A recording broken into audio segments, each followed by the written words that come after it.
আরেকটি খবর এসছে, আমরা সবাই হয়তো দেখেওছেন ইতিমধ্যে, যে সাবেক সেনাপ্রধান জেনারেল আজিজ আহমেদের ওপর আপনার নিষেধাজ্ঞা আরোপ করেছে মনে করি।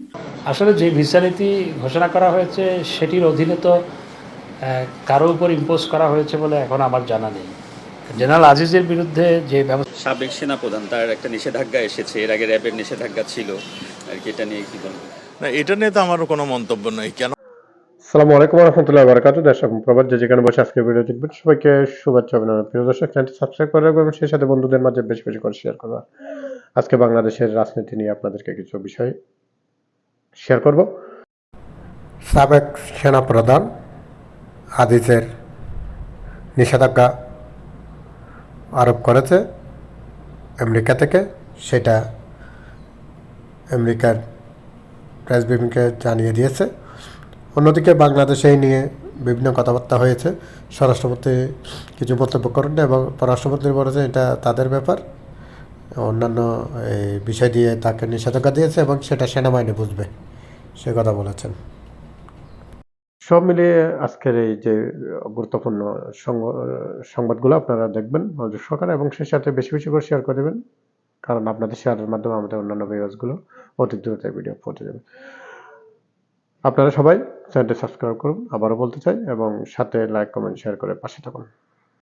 আল জাজিরাতে যখন all the prime ministers man এটা যখন প্রচারিত হলো তখন অনেকে রং দেওয়ার চেষ্টা করেছে, অনেকে কিন্তু খুব সুন্দরভাবে কিন্তু এটাকে খণ্ডনও করেছে। এতদিন পরে আমার প্রায় হলো 3 বছর হয়ে গেল, ঠিক আছে না, আগামী 24 জুন আগামী মাসে আমার 3 বছর কমপ্লিট হবে আমার রিটায়ারমেন্ট লাইফের। এখন এই সময়ের মধ্যে এই ধরনের একটা জিনিস কেন এনেছে এটা তারাই ভালো বলতে পারবে। আমি অবাক হয়েছি, দিস ওয়াজ আনএক্সপেক্টেড। এই ধরনের একটা জিনিস এখন কি উদ্দেশ্য নিয়ে করেছে, যেহেতু আমি হলো কোনো রাজনৈতিক বিশ্লেষকও নয়, আমি রাজনীতিবিদও নয়, তা আমি এই দুই আঙ্গিকে আমি আসলে এটা কিছু বলতে পারবো না। এক, দ্বিতীয় কথা হলো আমি এখন এটা নিয়ে আর কি মন্তব্য।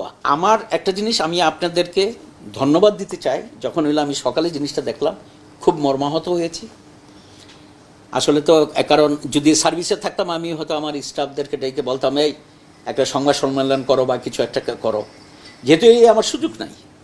তো ইট ইজ গুডনেস, বা আপনারা যে যে কষ্ট করে এসেছেন, এসে এই যে আমার কথাটা এবং এই কথাটা প্রচার করবেন, আমি মনে করি যারা আমার ওয়েল উইশার আছে, যারা আমাকে পছন্দ করে, আমাকে ভালোবাসে, তারা এটার উত্তরটা পেয়ে যাবে। আর আমি এটাও মনে করি যে যারা আমাকে পছন্দ করেন না তাদের কাছে আমি জানি না তারা আমার বক্তব্যটাকে কীভাবে নেবে, বাট আমার কাছে এখন ভালো লাগছে যে অ্যাটলিস্ট আমি এটার একটা উত্তর দিতে পেরেছি, কারণ আমার এখন অফিসিয়ালি উত্তর দেওয়ার কোনো সুযোগ নেই।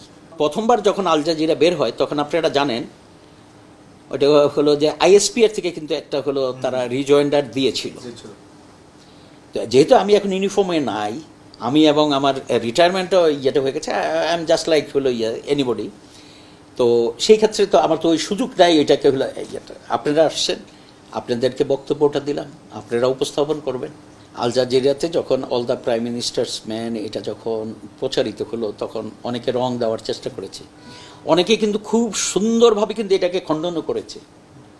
এগুলো নিউজ মিডিয়াতেই এসেছে, তাই না, সোশ্যাল মিডিয়াতে আছে, ইয়েতে আছে।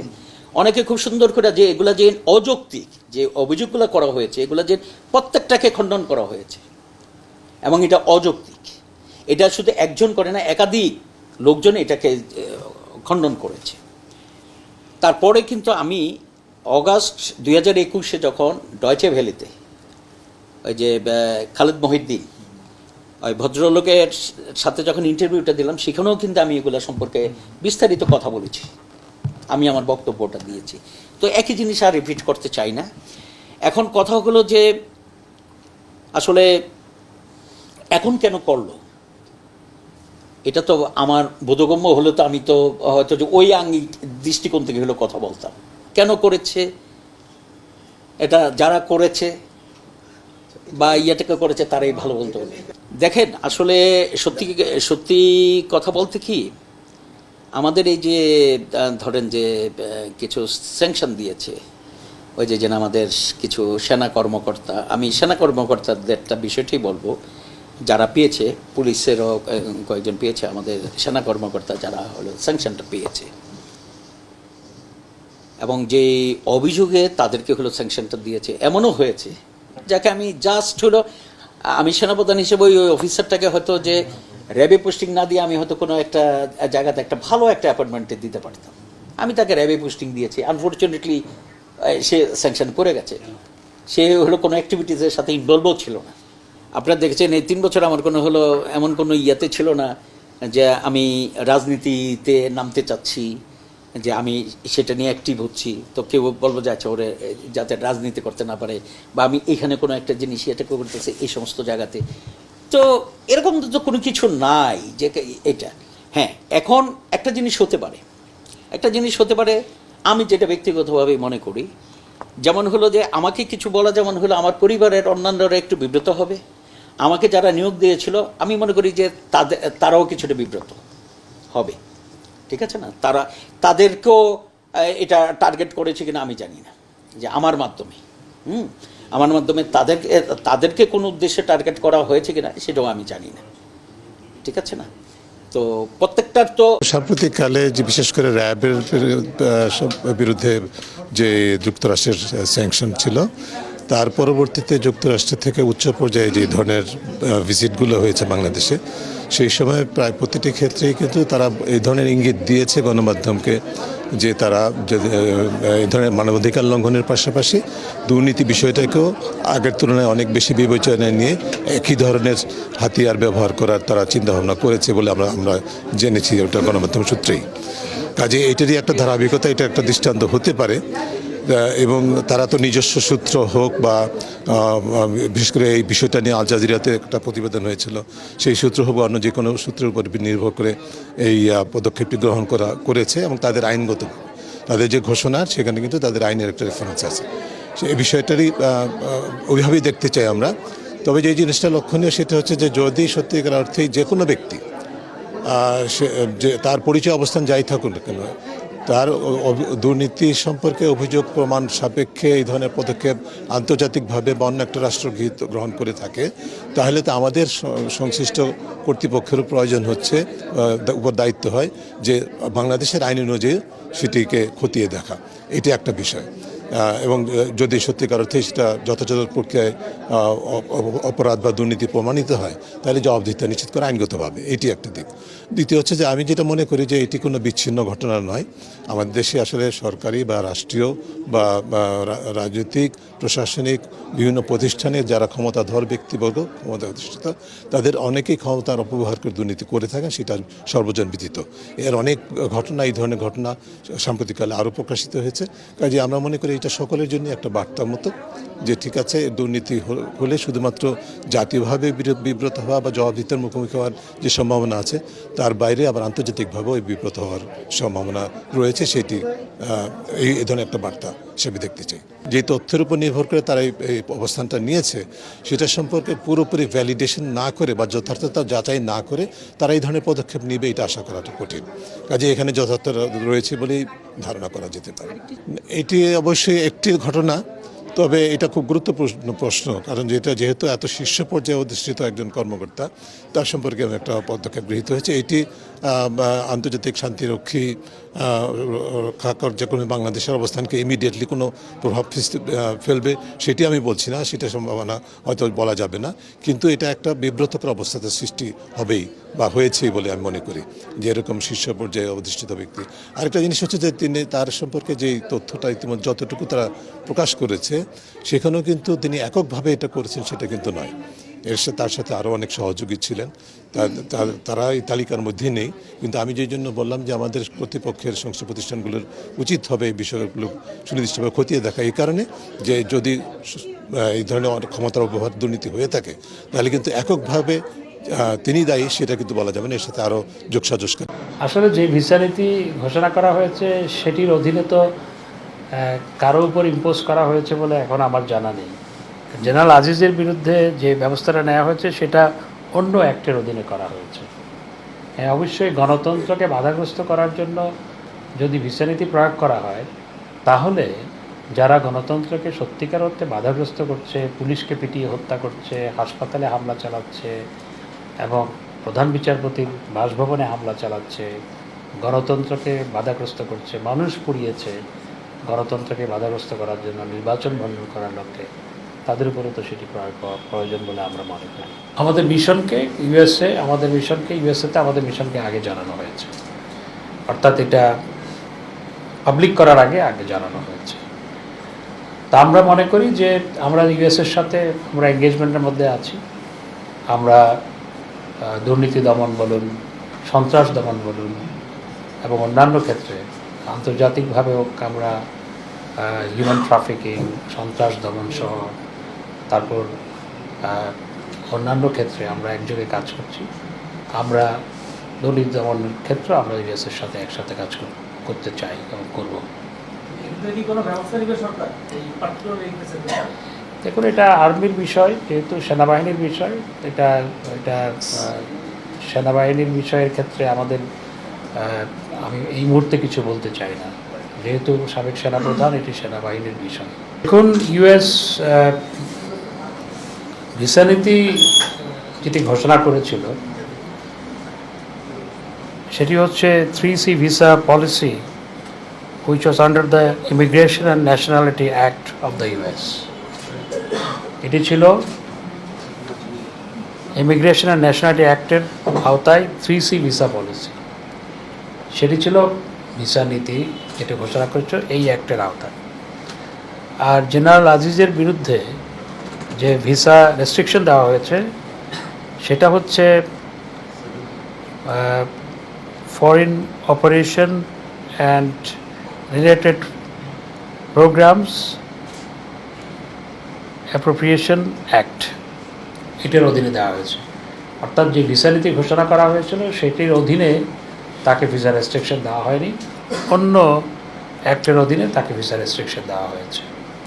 আমরা দুর্নীতির বিরুদ্ধে আমাদের সরকার জিরো টলারেন্স নীতি গ্রহণ করেছে এবং মাননীয় প্রধানমন্ত্রী, আপনারা দেখেছেন আওয়ামী লীগের অনেক সংসদ সদস্য দুর্নীতির দায়ে জেলে গেছে, জেলে ছিল বেশ কিছুদিন। সরকারি দলের অনেকের বিরুদ্ধেও ব্যবস্থা গ্রহণ করা হয়েছে। আমরা মার্কিন যুক্তরাষ্ট্রের সাথে আজকেই খবর এসছে, আমরা সবাই হয়তো দেখেওছেন ইতিমধ্যে, যে সাবেক সেনাপ্রধান জেনারেল আজিজ আহমেদের ওপর আপনার নিষেধাজ্ঞা আরোপ করেছে মার্কিন যুক্তরাষ্ট্র, তার পরিবার সহ। নিয়ম আইনটাই হচ্ছে পরিবার সহ। কেন? দুর্নীতি এবং আপনার গণতান্ত্রিক প্রতিষ্ঠানগুলোকে আপনার প্রভাবিত করা এবং জনগণের বিশ্বাস ক্ষুণ্ণ করা। এটা হচ্ছে একটা কেস। এর মধ্যে যেটা আসছে, এই কথা কিন্তু আমরা বারবার বলেছি যে আপনারা ব্যবহার করছেন রাষ্ট্রযন্ত্রকে, আপনারা ব্যবহার করার চেষ্টা করছেন সেনাবাহিনীকে, ব্যবহার করার চেষ্টা করছেন বিচার বিভাগকে, প্রশাসনকে, এবং আজকে এমন একটা ত্রাস সৃষ্টি করেছে, এমন একটা ভয় রাজত্ব তৈরি করেছে। আওয়ামী লীগের সভানেত্রী তিনি খুব করে, সেদিনও আমি দেখেছি, বলছেন যে আমাদেরকে এরা সরাতে চায় আমাদের অপরাধ থেকে। উনি এখনো উপলব্ধি করছেন না যে ওনাদের অপরাধটা কি। ওনাদের প্রথম অপরাধ, যেটা আমি আগেও বলছি, এখনো বলছি, প্রথম অপরাধ হচ্ছে বাংলাদেশের স্বাধীনতার যে চেতনা, তাকে ধ্বংস করা, বাংলাদেশের আত্মাটাকে ধ্বংস করে দেওয়া। আমাদের আত্মা হচ্ছে ডেমোক্রেটিক আত্মা, এটা আমরা বেঁচে থাকি ডেমোক্রেসির উপরে। আমাদের সংস্কৃতি হচ্ছে ডেমোক্রেটিক সংস্কৃতি। সেই জায়গায় আপনার তারা সেটাকে ধ্বংস করিয়েছে। কথা বলা যাবে না, কেউ বলতে পারবে না, তারাই কথা বলবে, তারা যা খুশি তাই করবে। আর কিছু বললেই তাদের যেটা মনের মতো হবে না, তখন মামলা দিয়ে দেবে। ইয়াং জেনারেশন কোথায়? কোথায় তরুণেরা? কোথায় যুবকেরা? এই দেশ যে ধ্বংস হয়ে যাচ্ছে, তাদের মধ্যে কোন রকমের অনুভূতি আসে না, তাদের আলোড়িত করে না। এই প্রশ্নটা আমি বারবার করি এই দেশটা তো তাদের, ভবিষ্যৎ তাদের। আমার নিজের ঘর যদি আমি নিজে সামলাতে না পারি, অন্য কেউ আমার ঘর সামাল দেবে না। অনেকে খুশি হবেন যে আপনার আজই যে স্যাংশন এসছে, আমি মনে করি যে ওটা হচ্ছে আরেকটা বিভ্রান্ত করা। বিভ্রান্ত হচ্ছি আমরা সবসময়। র্যাবের বিরুদ্ধে হয়েছে, আপনার র্যাব সংগঠন হিসেবেই বন্ধ, পুলিশের 9 জন ছিল, তখন তো স্যাংশন হয়েছিল। তাতে কি ওদের সেই ভয়ঙ্কর যাত্রা যেটা, সেই যাত্রা বন্ধ হয়েছে? বন্ধ হয়।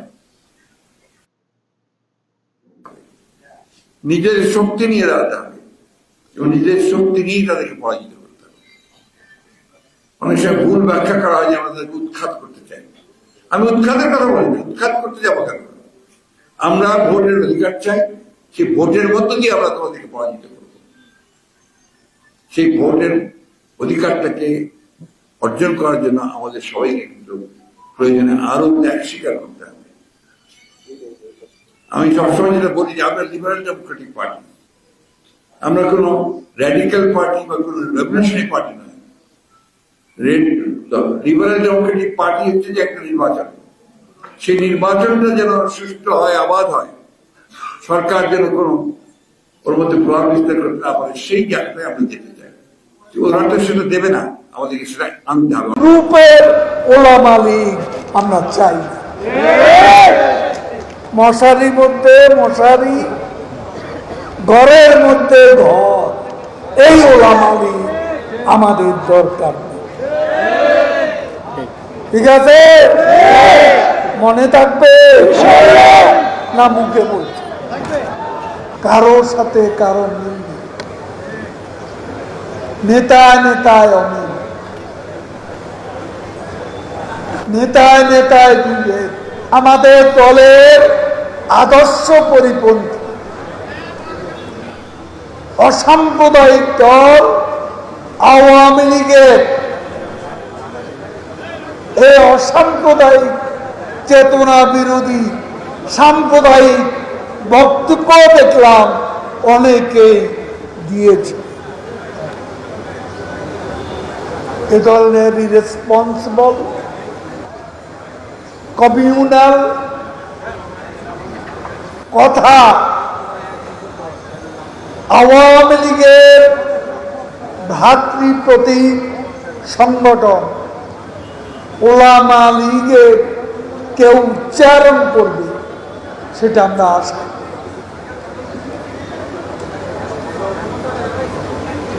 আমি পরিষ্কারভাবে বলতে চাই, নেতা নেতা বিভেদ কলহ আর চাই না। সত্যিকারের আলেম ওলামা দিয়ে ওলামা লীগ গঠন করতে হবে এবং কোন টাউট বটপার যেন এখানে প্রবেশ করতে না পারে, অনুপ্রবেশ করতে না পারে, সে ব্যাপারে আপনাদেরকে সতর্ক থাকতে হবে। অতীতে আমরা দেখেছি ওলামা লীগের নামে সারা বাংলাদেশে হঠাৎ গজিয়ে উঠা কিছু কিছু আলেম ওলামা, এরা ধর্ম ব্যবসায়ী, এরা চাঁদাবাজ। ওলামা লীগ চাঁদাবাদের স্থান নেই, এ কথা আমি বলতে চাই। ধর্মের নামে ধর্ম ব্যবসা চলবে না। আওয়ামী লীগের সাথে কাজ করতে হলে আওয়ামী লীগের প্রতিষ্ঠাতা জাতির পিতা বঙ্গবন্ধুর আদর্শ মেনে চলতে, শেখ হাসিনার মতো সব আদর্শবান রাজনীতিককে অনুসরণ করতে হবে। ফ্রি স্টাইল, যে যা খুশি যখন তখন বলবেন, এই রকম লোকের আমাদের কোনো প্রয়োজন নেই। শৃঙ্খলা মেনে চলতে হবে। শুনলাম গাজীপুরে কমিটি না করেই চলে এসেছে, তাহলে সম্মেলন করলেন কেন? সম্মেলন কেন করলে? যেখানে সম্মেলন সেখানেই কমিটি করতে। এটা আমি পরিষ্কার ভাবে বলে দিতে চাই। দেরি হলে তখন ওখানে ঝামেলা, তখন অনৈক্য বাড়ে, কলহ বাড়ে, নিজেদের মধ্যে মতভেদ হয় এবং শেষ পর্যন্ত এই কমিটির ভাগ্য অনিশ্চয়তা। সাবেক সেনাপ্রধান, তার একটা নিষেধাজ্ঞা এসেছে, এর আগে র্যাবের নিষেধাজ্ঞা ছিল আর কি, এটা নিয়ে কি বলবেন? না, এটা নিয়ে তো আমারও কোনো মন্তব্য নেই। কেন আসছে, কিভাবে আসছে, আমাদের আমেরিকান সরকার কিন্তু অনেক দেশে অনেক পার্সোনাল লেভেলেও এই ধরনের নিষেধাজ্ঞা দিয়েছেন। ঝিনাইদহ কি জানতে চান? ওই মানে এমপি সাহেবের আপডেটটা কি? দেখুন, আপনারা ঠিকই বলেছেন, ঝিনাইদহ এমপি আনার তিনি ভারতে গিয়েছিলেন। আমাদের ইমিগ্রেশন এবং ভারতের ইমিগ্রেশন পার হয়ে যথাযথভাবে গিয়েছিলেন। তার ফ্যামিলির থেকে আমাদেরকে জানানো হয়েছিল যে তার যাওয়ার পরে তার কোনো খোঁজখবর পাচ্ছে না। আমরা এই জিনিসটা আমাদের কাছে যে আসছে স্বরাষ্ট্র মন্ত্রণালয় আমরা জানি, এবং আমাদের সব গভর্নমেন্ট এজেন্সিগুলো এটা নিয়ে কাজ করছে। আমাদের এনএসআই, আমাদের এসবি, আমাদের পুলিশ সবাই কাজ করছেন। কলকাতার মানে ভারতীয় পুলিশের সঙ্গে ভারতের গোয়েন্দা সংস্থার সঙ্গে এটা কাজ হচ্ছে। আমরা আশা করি তার ভাইয়ের অবস্থা আমরা ভারতীয় সরকারের মাধ্যমে খুব শীঘ্রই আমরা আপডেট পান নাই তো এই 2 দিনে? আমার কাছে এই এখন পর্যন্ত কোনো আপডেট নেই। এখন যতটুকু শুনতেছি তার যে মোবাইলটা মানে যেটা, সেটাও অনেকটা বন্ধই আছে। আরেকজন আমাদের হলো সাবেক সেনাপ্রধান, তার একটা নিষেধাজ্ঞা এসেছে, এর আগে র্যাবের নিষেধাজ্ঞা ছিল আর কি, এটা নিয়ে কি বলবেন? না, এটা নিয়ে তো আমারও কোনো মন্তব্য নেই। কেন আসছে, কিভাবে আসছে, সেটা তো আমি এখনও দেখি নাই। আমি শুধু শুনেছি, আজকে একটা বিজ্ঞপ্তি আমি দেখেছি এক নজর। এটা আরও ডিটেল না হলে আমি আপনার প্রশ্নের উত্তর দিতে পারবো না।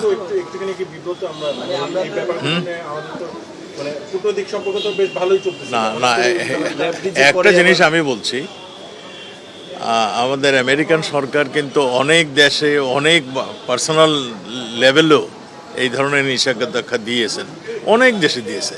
কাজেই এটা তাদের জন্য নতুন কিছু নয়। আমাদের যাকে দিয়েছেন, এটা আমাদের কাছে এখনও সঠিকভাবে আমাদের কাছে আসে নাই। আমরা আসলে সেটা বুঝতে পারবো কেন দিয়েছেন। Thank you. আচ্ছা, মানে একটা প্রোগ্রাম গ্রহণযোগ্যতা, বিশ্বাসযোগ্যতা সবই হারিয়ে ফেলেছে। এমতো অবস্থা, তারা জনগণের কাছে না গিয়ে বিদেশিদের কাছে দেশের বিরুদ্ধে নালিশ করছে। এটা তাদের পুরনো স্বভাব, পুরনো কৌশল।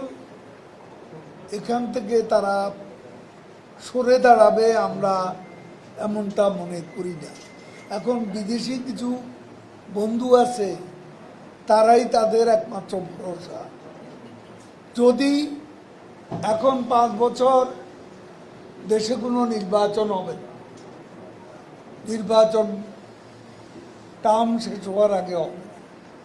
এই মুহূর্তে যদি বিদেশিরা কোনোভাবে তাদেরকে ক্ষমতা দখলে সাহায্য করতে পারে, সেজন্য তারা যাচ্ছে এবং সরকারের বিরুদ্ধে অবিরাম নালিশের রাজনীতি করে যাচ্ছে। নিষিদ্ধ করার বিষয়টি আমরা এখনো কোনো সিদ্ধান্ত আমাদের হয়নি। তবে আমরা জনগণের কাছে বিএনপির সন্ত্রাসের রাজনীতি ব্যাপারে আমরা ঘৃণার আগুন ছড়িয়ে দিতে পারি এবং তাদেরকে জনগণের কাছে আরও বিচ্ছিন্ন, আরও অপ্রাসঙ্গিক করে তোলার প্রয়াস আমরা চালাতে পারি। কারণ বিএনপি এখন রাজনৈতিক দলের পরিচয় দেওয়ার মতো অ্যাকসেপ্টেবিলিটি তারা হারিয়ে ফেলেছে। বিএনপিকে কানাডার ফেডারেল আদালত পর্যন্ত সন্ত্রাসী দল হিসাবে চিহ্নিত করেছে এবং বিএনপি আসলে কোনো রাজনৈতিক দলের বৈশিষ্ট্য এখন প্রকাশ করে না। তাদের কর্মকাণ্ডে তারা একটা সন্ত্রাসী দল, এটাই তাদের পরিচয়। সম্প্রতি জামাত আবার ঘোষণা দিয়েছে তারা প্রকাশ্য রাজনীতিতে আসবে। সুযোগটা কোথায়? সুযোগটা তারা কি নিবন্ধিত দল? ফ্রি স্টাইল চলে আসবে, সেই সুযোগ তো সুযোগটা কে দিল? কিভাবে হলো? অনুমতি তো লাগবে। প্রকাশ্য রাজনীতিতে আসতে, সভা সমাবেশ করতে অনুমতি তো লাগবে। বেশি কথা বলেন যারা আজ কথায় কথায় সরকারের গণতন্ত্রের সমালোচনা করেন, আজকে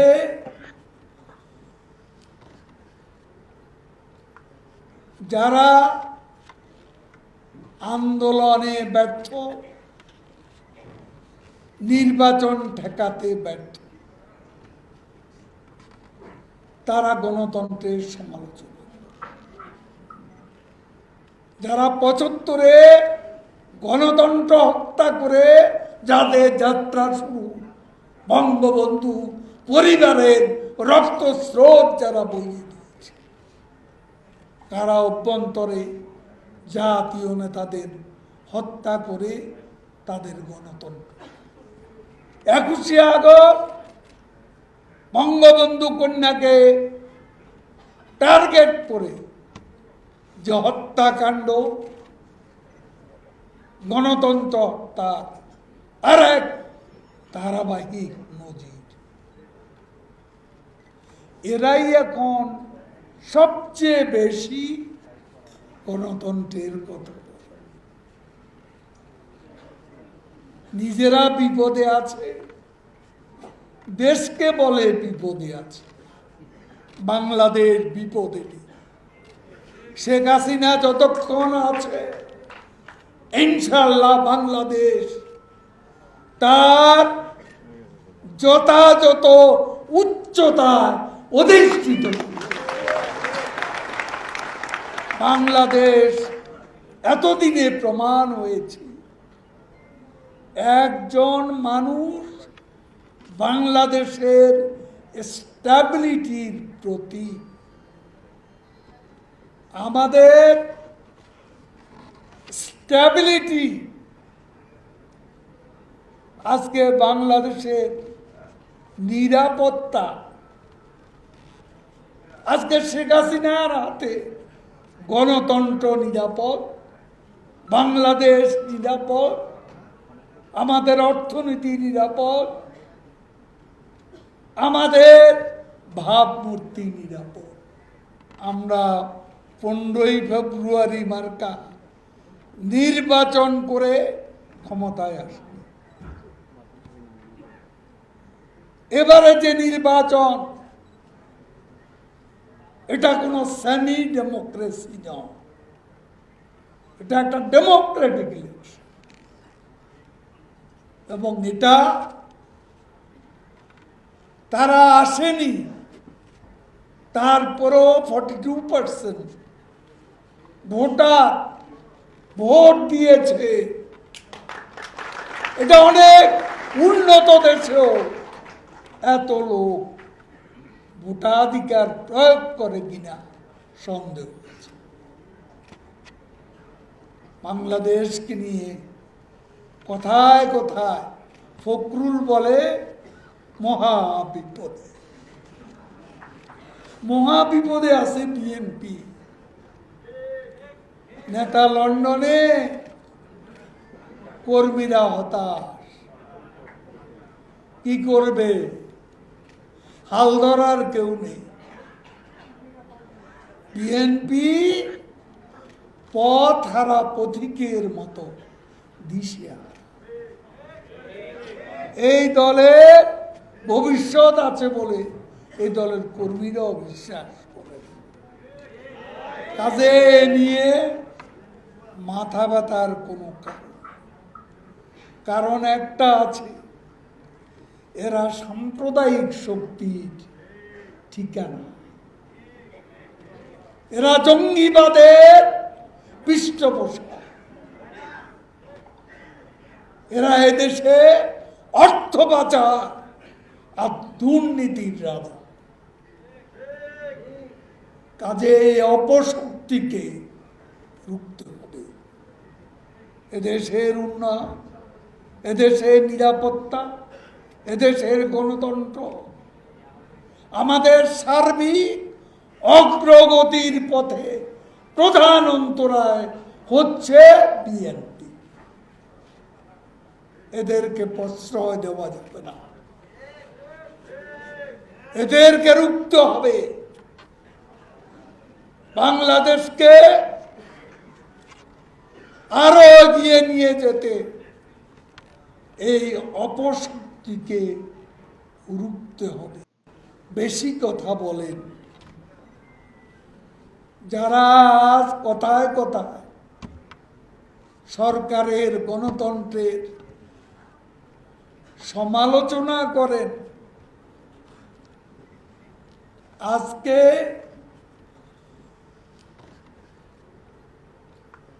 যারা আন্দোলনে ব্যর্থ, নির্বাচন ঠেকাতে ব্যর্থ, তারা গণতন্ত্রের সমালোচনা। যারা ৭৫-এ গণতন্ত্র হত্যা করে যাদের যাত্রা শুরু, বঙ্গবন্ধু পরিবারের রক্তস্রোত যারা বইয়ে দিয়েছে, তারা অভ্যন্তরে জাতীয় নেতাদের হত্যা করে তাদের গণতন্ত্র। ২১শে আগস্ট বঙ্গবন্ধু কন্যাকে টার্গেট করে যে হত্যাকাণ্ড, গণতন্ত্র হত্যা আর এক ধারাবাহিক নজির। এরাই এখন সবচেয়ে বেশি গণতন্ত্রের কথা বলে। নিজেরা বিপদে আছে, দেশকে বলে বিপদে আছে। বাংলাদেশ বিপদে নেই।